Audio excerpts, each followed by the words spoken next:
Good morning students, welcome in online class 8th class. आज हम civics नागरिक शास्त्र का चैप्टर 3 हमें संसद क्यों चाहिए इसके बारे में संसद की भूमिका का अध्ययन करेंगे। इसके पहले हमने लोग और उनके जनप्रतिनिधि का वर्णन किया था और हमें संसद क्यों चाहिए, लोगों को फैसला क्यों लेना चाहिए, इसका अध्ययन किया था। आज हम पढ़ेंगे संसद की भूमिका कि आजादी के बाद गठित की गई भारतीय संसद लोकतंत्र के सिद्धांतों पर बनाई गई है और इसका प्रत्येक आस्था जनता के ऊपर है।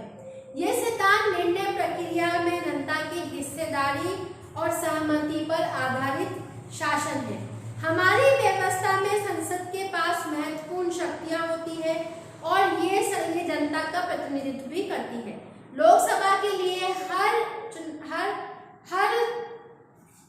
लोकसभा के लिए ये उसी तरह चुनाव होते हैं जिस तरह राज्य विधानसभा के लिए चुनाव होते हैं। आमतौर पर लोकसभा के लिए हर 5 साल में चुनाव किए जाते हैं। हम जैसे कि प्रत्येक निर्वाचन क्षेत्र से एक व्यक्ति को खड़ा किया जाता है और चुनाव लड़ने वाले उम्मीदवार आमतौर पर विभिन्न राजनीतिक दलों के होते हैं। जैसे आपके यहाँ पर ये सारणी में समस्त राजनीतिक दल बताए गए हैं, समस्त पॉलिटिकल पार्टियां जैसे कि भाजपा पार्टी, कांग्रेस पार्टी, बसपा, सपा, ये सारी पार्टियां हैं जिनके द्वारा यहाँ पे उम्मीदवार खड़े होते हैं और उनको फिर जनता चुनकर अपने संसद में पहुंचाने का काम करती है। चुने जाने के बाद ये उम्मीदवार सदस्य या सांसद MP कहलाते हैं। इन सांसदों को मिलाकर संसद बनाई जाती है। संसद के चुनाव हो जाने के बाद संसद को निम्नलिखित कार्य करने पड़ते हैं, जैसे कि राष्ट्रीय सरकार का चुनाव करना, कि हमारे द्वारा चुने गए प्रतिनिधि संसद में जाते हैं। फिर इन संसद में जाने के बाद, इनके सदस्य बनने के बाद इनका कार्य होता है कि हमें अब राष्ट्रीय सरकार का गठन करना है। भारतीय संसद में राष्ट्रपति और 2 सदन होते हैं, राज्यसभा और लोकसभा। लोकसभा चुनाव के बाद सांसदों की एक सूची बनाई जाती है। इसमें पता चलता है कि किस राजनीतिक दल के कितने सांसद हैं, कि कौन, जैसे कि भाजपा है तो इसके कितने सांसद हैं, कांग्रेस है तो इसके कितने सांसद हैं। यदि कोई राजनीतिक दल सरकार बनाना चाहता है तो उसे निर्वाचित सदस्यों में बहुमत प्राप्त करना होता है, कि अगर उसे उस संसद में ज्यादा अपनी पार्टी बनानी है तो बहुमत की पार्टी होना चाहिए, कि जिसको ज्यादा बहुमत है तो वहां स्पष्ट बहुमत की सरकार बनेगी। अगर दोनों ही पार्टियों में पूर्ण बहुमत नहीं है तो वहां पे एक संयुक्त पार्टी बनाई जाती है जिसमें हर व्यक्ति को उसमें शामिल किया जाता है। चूंकि लोकसभा में केवल कुल मिला के 543 निर्वाचित सदस्य होते हैं और 2 मनोनीत सदस्य होते हैं जिनको राष्ट्रपति चुनाव करते हैं, इसलिए बहुमत हासिल करने के लिए लोकसभा में किसी भी दल को कम से कम 272 सदस्य होने चाहिए। कि अगर उन्हें अपनी एक पार्टी बनानी है या अपने सरकार बनानी है तो लोकसभा में 543 सदस्य होते हैं, तो उनमें से 272 सदस्य की बहुमत जो होता है 272, तो वो एक के पास में होना अनिवार्य है। संसद में बहुमत प्राप्त करने वाले दल गठबंधन का विरोध करने वाले सभी राजनीतिक दल विपक्षी दल कहलाते हैं। 272 बन गए तो उनकी सरकार बन गई और जो अलग अलग थे, जैसे 10 कांग्रेस के हो गए, 10 सपा के हो गए, तो ये सब क्या करते हैं, फिर उसके विरोधी दल में जुड़ जाते हैं।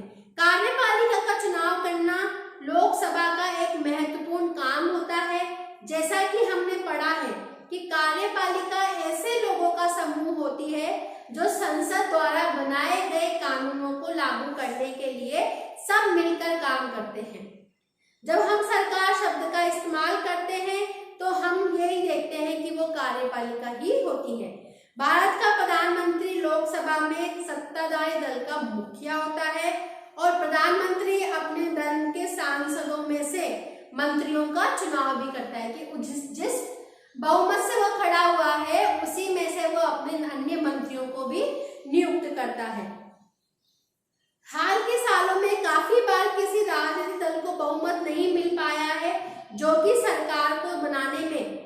यहाँ पे एकदम जरूरी है। ऐसी सूरत में राजनीतिक दल मिलकर एक गठबंधन का सरकार बना लेते हैं और उनमें सभी एक साथ होकर मुद्दों पर काम करते हैं। राज्यसभा के कोई भी कानून बनाने का प्रस्ताव पेश कर सकती है। किसी विधेयक को कानून के रूप में लागू करने के लिए जरूरी है कि उसे राज्यसभा की मंजूरी भी मिल चुकी हो और राज्यसभा की महत्वपूर्ण भूमिका भी होती है। राज्यसभा में 233 निर्वाचित सदस्य होते हैं और 12 सदस्य राष्ट्रपति की ओर से मनोनीत किए जाते हैं कि 233 सदस्य तो होंगे, लेकिन उसमें से 12 सदस्य राष्ट्रपति के द्वारा निर्वाचित किए जाएंगे। अब अगला है कि सरकार को नियंत्रित करना, मार्गदर्शन देना और जानकारी देना। कि जब संसद का सत्र चल रहा होता है तो सबसे पहले प्रश्नकाल होता है कि प्रश्न पूछे जाते हैं। प्रश्नकाल एक महत्वपूर्ण व्यवस्था है। इसके माध्यम से सांसद सरकार के कामकाजों को नियंत्रित करती है और सवालों के माध्यम से सरकार को अपनी या उसकी खामियों का पता लगता है या फिर दूसरे लोग उससे क्या उम्मीद रख रहे हैं वो भी उसको पता लगता है। सरकार से सवाल पूछना किसी भी सांसद को बहुत महत्वपूर्ण जिम्मेदारी होती है कि कोई भी सांसद उनसे सवाल करता है तो उसकी बहुत बड़ी जिम्मेदारी होती है, उसके ऊपर पुख्ता सबूत भी होने जरूरी है। लोकतंत्र के स्वस्थ संचालन में विपक्षी दल की एक अहम भूमिका होती है। वे सरकार की नीतियों और कार्यक्रमों की कमियों को भी सामने लाते हैं और अपनी नीतियों के लिए जन समर्थन भी जुटाते हैं। सांसद के प्रश्नों को सरकार भी महत्वपूर्ण फीडबैक मिलता है। इसके चलते सरकार सुस्त भी रहती है। इसके अलावा सभी मामलों को संसद में मंजूरी सरकार के लिए भी एक महत्वपूर्ण होती है। फिर अगला है कानून बनाना कि कानून भी अब यहाँ पे उसके मार्गदर्शन भी हो गया, उसके निर्णय भी हो गए। अब उसको कानून को बनाकर जनता के समक्ष किस तरह से प्रस्तुत करना है। कानून बनाना संसद का एक बेहद महत्वपूर्ण काम है।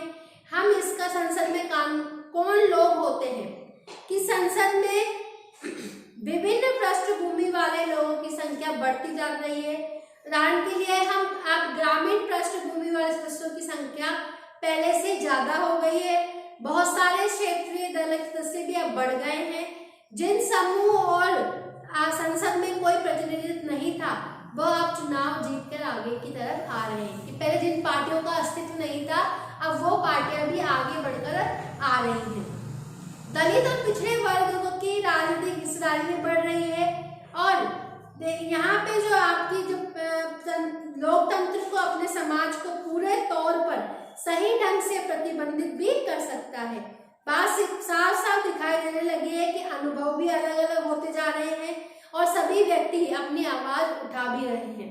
इस बात से कि संसद में कुछ सीटें कितनी है, जैसे कि यहाँ पर सभी जातियों को समान अवसर मिले संसद में भी, तो इसीलिए यहाँ पे अनुसूचित जाति, एसटी, अनुसूचित जनजाति और जनरल, ओबीसी, जनरल, तो इन सभी क्षेत्रों की कैटेगरीज को, श्रेणियों को संसद में बराबर अधिकार भी दिया जाता है। एक निश्चित मात्रा में कि इतना % हमें इनको लेना है, इतना % हमें इनको लेना है, तो वो सभी व्यक्तियों को समान अवसर मिले संसद में। तो इसीलिए यहाँ पे इनका एक मात्रा निश्चित कर दी जाती है जो उनको समानता उपलब्ध कराए।